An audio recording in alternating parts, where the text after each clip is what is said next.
বান্দা যখন সেজদা করে তো আল্লাহ তাআলা তার পিঠে মাথায় এভাবে হাত বুলায় দেয়, আদর করে। আল্লাহ আদর করে, আল্লাহর কুদরতি পায়ে সেজদা দেয়, মালিক তখন আদর করে দেয়, পিঠে মাথায় হাত বুলায় দেয়। আল্লাহ ডেকে বলে, আনিস আমারে সেজদা করছো না, ইরফা রাসা, উঠো, মাথা উঠো, ওঠো, বসো বসো। আর কিছু বলবা কিনা বলো? তো বান্দা বলে, আত্তাহিয়াতু লিল্লাহি ওয়াস সালাওয়াতু ওয়াত তাইয়্যিবাত। আল্লাহ বলে, আচ্ছা আমার প্রশংসা করলা, খুশি হলাম, আর কিছু? আল্লাহুম্মা সাল্লি আলা মুহাম্মদ ওয়া আলা আলি মুহাম্মদ। ও মাশাআল্লাহ, আমার বন্ধুর প্রশংসা করলা, দুরূদ পড়লা, আমি এত খুশি হলাম, এখন কিছু আর বলবা?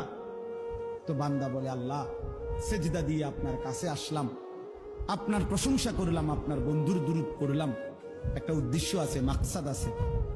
কি মাকসাদ, কি উদ্দেশ্য? আল্লাহুম্মা